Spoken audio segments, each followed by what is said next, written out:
Their target is vulnerability. The less a person knows their boundaries, the easier they are to break. You know the feeling when someone is close to you, but instead of giving energy, they drain it out of you, drop by drop. They speak as if they care, but every word is calculated to hit your sore spots. They sense when you are tired, when you are insecure, when you doubt yourself, and they press exactly there. You tell yourself not to notice, to stay calm, to pretend it doesn't hurt, but deep down you feel it. They are feeding on your weakness. After each encounter, you feel empty, almost ashamed. You wonder how you let it happen again, how you allowed them to twist your feelings, how you became a puppet to their moods and words.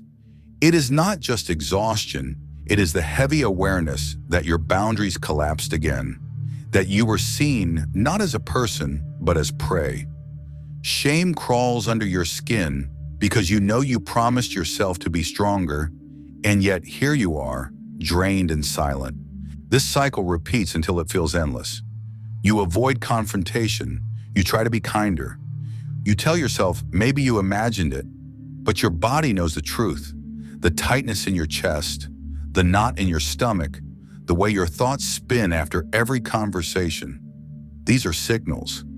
You are not imagining. Someone has learned to touch the exact places where you are most fragile. And here lies the cruelest part.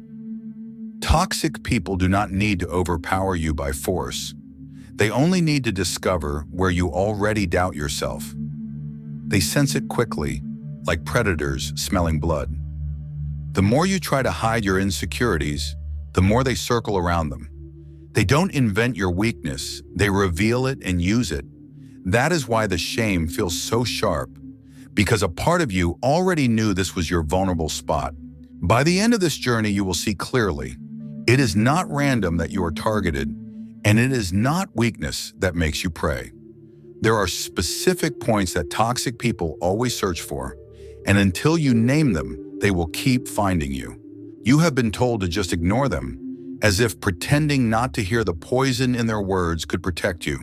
But ignoring only gives them more room. Silence is not a shield, it is an invitation. Toxic people thrive in the spaces where you hope the problem will go away on its own. They read your quiet as weakness, as confirmation that their hooks are working.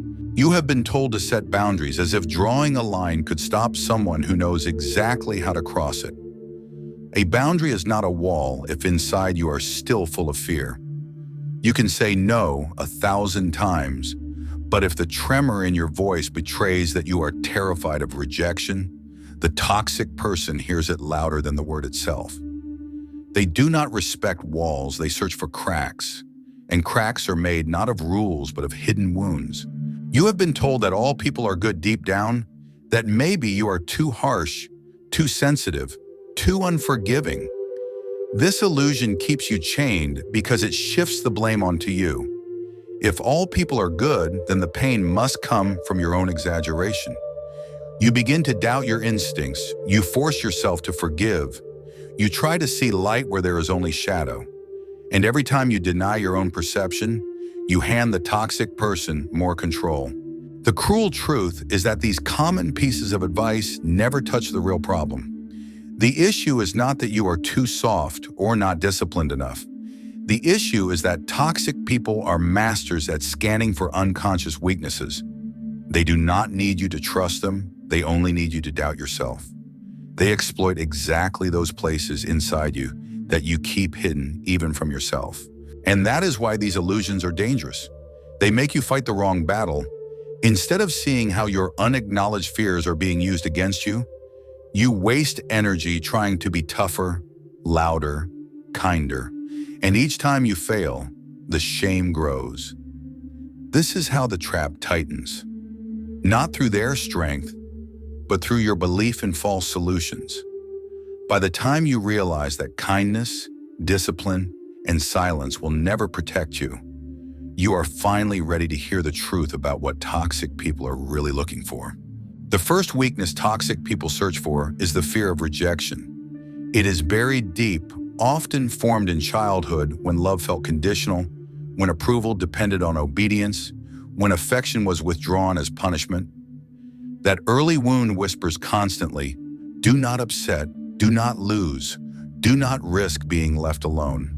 A toxic person senses this fear like heat on skin. They know which words will make you panic at the thought of being abandoned. They threaten distance. They withdraw affection. They create silence heavy enough to make you beg for connection. It is not that you are weak, it is that the psyche has been trained to believe rejection equals death. The second weakness is the hunger for recognition. Everyone longs to be seen, but for some, this longing becomes a craving that rules them. When childhood gave too little acknowledgement, when achievements were ignored or overshadowed, the adult self keeps chasing applause that never satisfies. Toxic people exploit this easily. They sprinkle compliments like bait, then withdraw them until you bend yourself to win them back. They know that a single nod of approval can hook you stronger than chains. And because the psyche equates recognition with safety, you keep returning to the one who withholds it. The third weakness is repressed shame. Shame that has never been spoken, never been faced, becomes a raw nerve under the surface of every interaction. You may look confident, but inside you carry secret words. Not enough, too much, unworthy. Toxic people are uncanny at locating this hidden place. They make small comments, subtle gestures, questions framed as jokes, and suddenly the old shame rises like fire. They do not create this wound, they only press on it.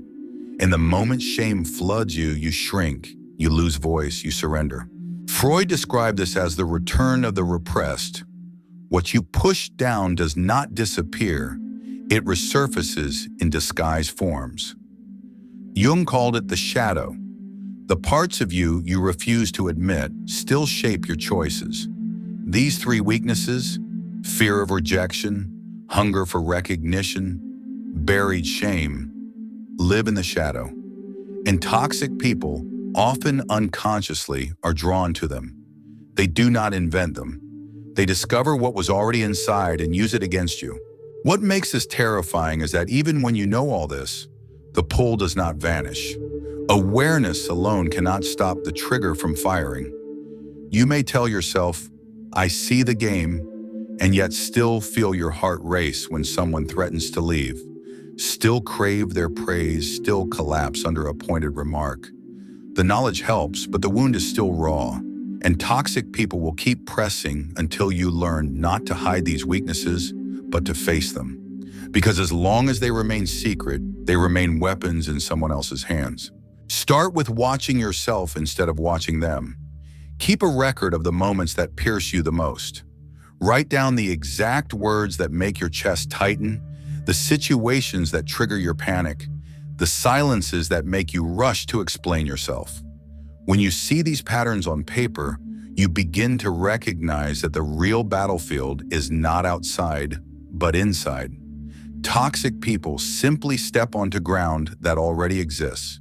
The next step is to notice the moment when the fear of losing approval takes over.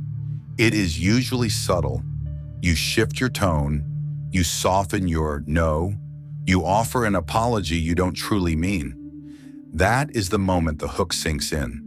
If you can pause here, even for a breath, you begin to break the chain. This pause is not weakness. It is the first act of reclaiming yourself from the old pattern. Work also with the body. Shame and fear live in the muscles, in the stomach, in the throat. When someone presses your weakness, your body reacts before your mind does. Do not run from this sensation. Stay with it. Feel the heat, the tension, the pressure. Instead of trying to push it down, breathe into it and give it space. Paradoxically, the more you allow the shame to exist, the less power it has to control you. What is faced directly cannot enslave you the same way as what is hidden. Another practice is to personify the weakness. Imagine your fear, your hunger for recognition, your shame as figures standing in front of you. Speak to them. Ask them what they want. Listen to their answers. This may sound strange, but the unconscious speaks in images and symbols. When you turn your weakness into a character, it stops being a vague fog and becomes something you can interact with. And the moment you start to dialogue with it, the toxic person loses part of their leverage, because the shadow is no longer completely in the dark. None of these practices are quick fixes. There is no single technique that will suddenly make you untouchable. Real strength grows from honesty, from facing what you spent years hiding. The point is not to armor yourself so no one can ever hurt you again. The point is to stop carrying unspoken wounds that others can use against you. If these words resonate with you, subscribe to the channel. More people need to hear truths that no one tells them. And when you share this space, when you comment and add your voice, you stop being alone with your shadow. Together, we create a place where masks fall, where silence breaks, where strength begins. Toxic people will never disappear. They exist in families, in workplaces, in friendships, in relationships. Hoping to live in a world without them is another illusion that keeps you weak. The real strength comes not from avoiding them, but from stripping away the secrecy of your own vulnerabilities. Because once your weaknesses are no longer hidden, they cannot be turned against you. Fear loses its power when you name it out loud. The hunger for recognition fades when you stop chasing crumbs and begin to give yourself what was once denied. Shame dissolves when it is no longer buried in silence, but spoken, faced, and integrated. At that moment, what once felt like a fatal flaw becomes part of your wholeness. A toxic person can still try, but their words will no longer pierce the same way. The wound is no longer raw, it has begun to scar. The culmination of this journey is not invincibility, but freedom. Freedom to be rejected without collapsing. Freedom to walk away when recognition is withheld. Freedom to feel shame rise and not let it command your every action. That is the point where toxic people stop being predators and start looking powerless, because the food they fed on is no longer there. This is not the end, only the beginning. The path of facing your shadow is endless, and toxic people will continue to appear. But each time you meet them, you will no longer ask, "Why me?" You will know the answer. They come because they sense what is unresolved. And every time they appear, you will have another chance to stand in truth instead of fear. If you are ready to stop playing roles, write in the comments, "Taking off the masks." Let's see who here is ready for real life. Because strength is not the absence of weakness, it is the courage to show your weakness in the open, where it loses its power to enslave you.